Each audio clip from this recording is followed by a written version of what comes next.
right, I'm gonna make baked beans today. I'm gonna can baked beans. I'm going to be giving some of these away for Christmas gifts and just some to put on our pantry shelf as well. So I got the navy beans. I have to use just table salt. It might make them a bit cloudy, but I think where the sauce is gonna be like a reddish brown color, I don't think it'll make too much of a difference. I have not been able to find pickling salt in my area, I don't know, for 6 months. So I'm out of pickling salt, so I'm going to just use regular salt, brown sugar, molasses. This is just some of my canned tomato sauce, a couple of my homegrown onions, some dried mustard. And you can leave the bacon out, but because we have bacon, I'm gonna put it in, and because it's for Christmas gifts as well. All right, I'm gonna get these beans soaking, and I'll bring you back in a little while. All right, it is the next day. These have been soaking overnight in the fridge, and I just rinsed them, added fresh water, and I'm gonna bring these to a boil for 30 minutes. Meanwhile, in this pan, I'm gonna get started on the baked bean sauce. All right, so this is 375 grams, a package of bacon that I just diced up into large chunks, and I'm gonna add 2 large diced onions. Beans are boiling, my bacon and onions are cooking. I'm gonna make the sauce. I'm going to be omitting the maple syrup because we do not like maple syrup. But I'm going to double everything else. I'm going to be making 10 quarts, hopefully, and the recipe is for 8 quarts, but I'm gonna double the sauce because then if we have leftover sauce, I'm fine with that because we can use it for other beans. That's fine. I'm not worried about having too much sauce. So in my bowl, I'm just gonna combine everything and have it ready to be heated up. This is 2 cups of brown sugar. This is just tomato sauce I made from our tomatoes this year. So it calls for 2 cups, which is great because that's how much is in a pint. This is what I use to open my jars. So 2 cups. And we're gonna have 4 teaspoons of salt. So that's a tablespoon and 1/3 of a tablespoon, so 4 teaspoons of salt, 4 tablespoons of dried mustard. I just had to buy this today. I didn't have any left. I used it all for canning. So 4 tablespoons. I'm trying to make this similar. This is a safe tested recipe, but I wanted to make one similar to my mother-in-law's recipe. So she sent me the recipe, which is molasses, mustard, salt, and ketchup. So instead of the ketchup, this one has brown sugar and tomato sauce. So I thought that was probably going to be quite similar.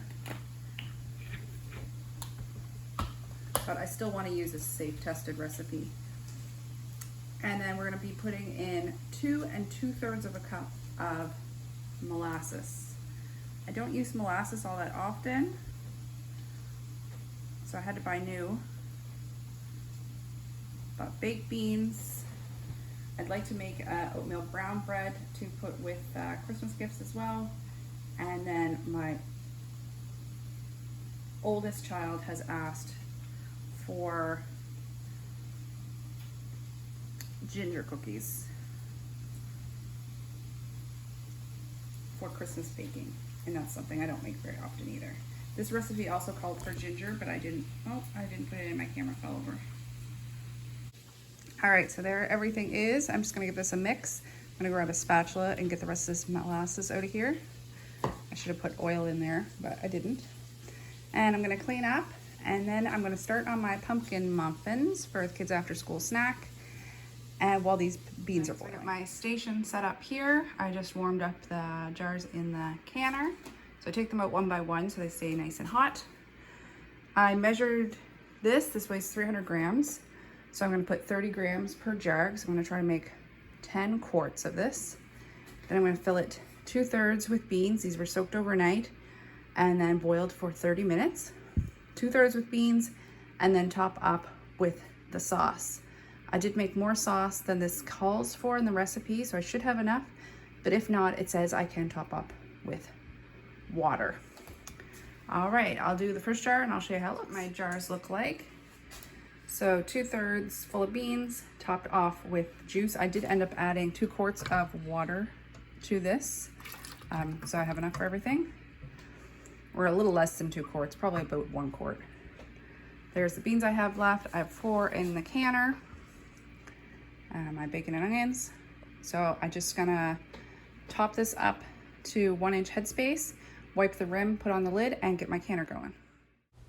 Here's the recipe I used. I get everything from Safe Canning Recipe blog, and they also have a Facebook site. All right, it's a couple hours later. I just pulled my first batch out of the canner, and my jars have heated up. I was considering not doing a second batch because I think we might lose power. Take a peek outside. It's pouring and it's quite windy, but I'm gonna go for it anyway. So I'm just filling my jars. I reheated my bean liquid. Made pumpkin muffins. Kids already had some after school. We made hot chocolate for our advent calendar. And this is just a freezer meal. Chicken pot pie I cooked ahead of time just in case we lose power. All right, I'll get these filled up and in the canner. Okay, so there they are. This is the next morning. This is baked beans. Sorry for the whispering, but it is just after 5.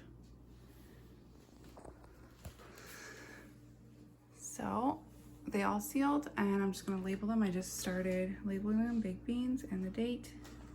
And I'll take off these rings and then I will wash the outside of these jars. They are a bit greasy. I did have a little bit of siphoning. And we'll store them down in the basement. All right, that's canned baked beans. All right, so I wanted to figure out if it was worth it for baked beans because baked beans are not that expensive. So I listed everything out, bacon, onion. You don't need to put bacon, but you can. I did. Onion, brown sugar, tomato sauce, molasses, beans, dry mustard, salt, and then I added on for my lids as well because I was actually canning it. So my total for everything comes out to $18.05, and that made 9 1-liter or a quart-size jars.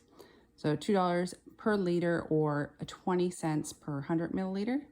I looked up at Superstore and their Heinz pork and molasses 398 milliliters are $2.49, which works out to 63 cents per 100 milliliter. And they currently have their no-name pork and molasses 398 milliliter on for 99 cents. And that works out to 25 cents per 100 milliliter. So it's very slightly cheaper to make your own, but it is quite involved because you have to use a pressure canner. So it takes, I think I had to process for 90 minutes. So I kind of did this on the fly because I wanted to have them for Christmas gifts because it's a recipe very close to my parent-in-law's recipe for baked beans. But if I worked it out and bought things a little bit cheaper, like I could have used white sugar instead of using brown sugar. I really only used the brown sugar because I already had it on hand, but I could have just used white sugar with a little bit of molasses, or I just could have added a little bit of molasses. So if I had to use white sugar, if I had to get a bulk 10 kg of dry beans would be a $26.99, so quite a bit cheaper per pound. And molasses was probably the big savings. I could have bought a 5 kg jug for $22.99, and instead I bought a small 673 milliliter was $4.29. And then I used bacon, but I could have just used pork fat. And actually we have a large chunk of pork fat in the freezer, but it's completely frozen in one solid. So if I was gonna do these again, which I think I will because I did do a tester taste on them. I was actually having them for supper tonight. And to me, they taste quite good, but I need to get the approval of the rest of the family. I figure I could save probably $4.86 per batch. So that would equal out to $1.47 a liter. So probably what does that work out to? 12 cents per 100 milliliters. So definitely a cost savings there. And I'd hazard that they taste better. But we're going to do a taste test tonight. I have some no-name pork and molasses beans in the cupboard. And then I have my batch that I made yesterday. I have 1 jar. So we're going to taste them tonight with supper and we'll see which tastes better.